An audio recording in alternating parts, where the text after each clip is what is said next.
চট্টগ্রামে অগ্রণী ব্যাংকের একটি শাখার ভল্ট থেকে 4,38,00,000 টাকার বেশি আত্মসাতের চাঞ্চল্যকর ঘটনা ঘটেছে।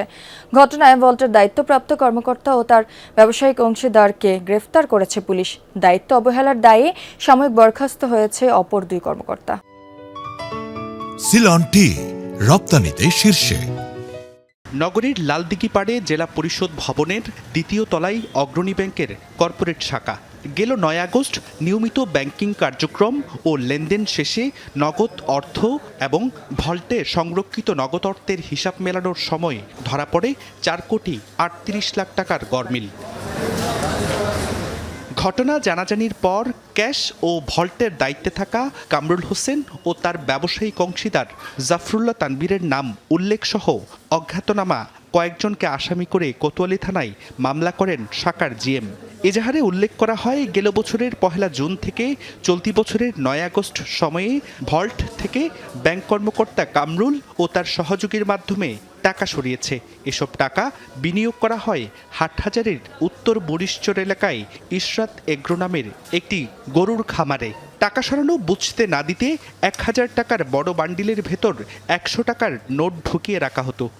ব্যাংক হচ্ছে যে মানুষ সেখানে টাকা জমা রাখে একটা বিশ্বাসের রাস্তা, ঠিক আছে। এখন আপনি যদি রক্ষক হয়ে যদি বক্ষক হয়ে যান সেটা তো আর কিছু করার নাই। এবং আমাদের অডিট চলতেছে, অডিটে মানে যে রিপোর্ট প্রতিবেদন দেওয়ার পরে তারপরে মানে বিষয়টা আরও বিস্তারিত জানা যাবে। এই ঘটনায় তোলপাড় সৃষ্টি হয়।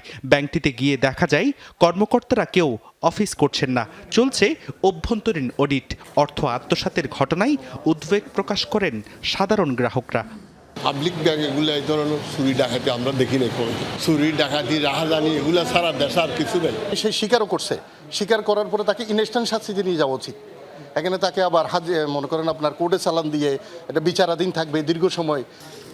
মামলার পর ভল্টের দায়িত্বপ্রাপ্ত কামরুল এবং তার সহযোগী জাফরুল্লাহ তানবীরকে গ্রেফতার করে পুলিশ।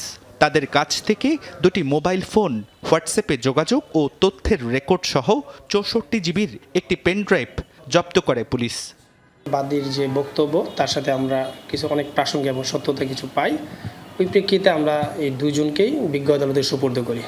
বিজ্ঞ আদালতে তারা দুজনেই দোষীদের প্রতি জবানবন্দি দিয়েছে। সিসি ক্যামেরা ফুটেজ একটা সমসাপেক্ষ ব্যাপার এবং বাকিগুলো প্রত্যেকটা ব্যক্তিকে আমাদের জিজ্ঞাসাবাদ করতে হবে। এগুলো আমাদের প্রক্রিয়াধীন চলছে।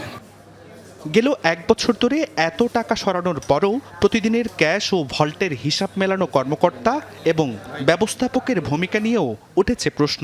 দায়িত্বে অবহেলার অভিযোগে সাময়িক বরখাস্ত করা হয় ভল্টের কি হোল্ডার সহকারী মহাব্যবস্থাপক শিউলি চৌধুরী ও সিনিয়র প্রিন্সিপাল অফিসার হাবিবুল কিবরিয়াকে। জুবাইর রিফাত, যমুনা নিউজ, চট্টগ্রাম।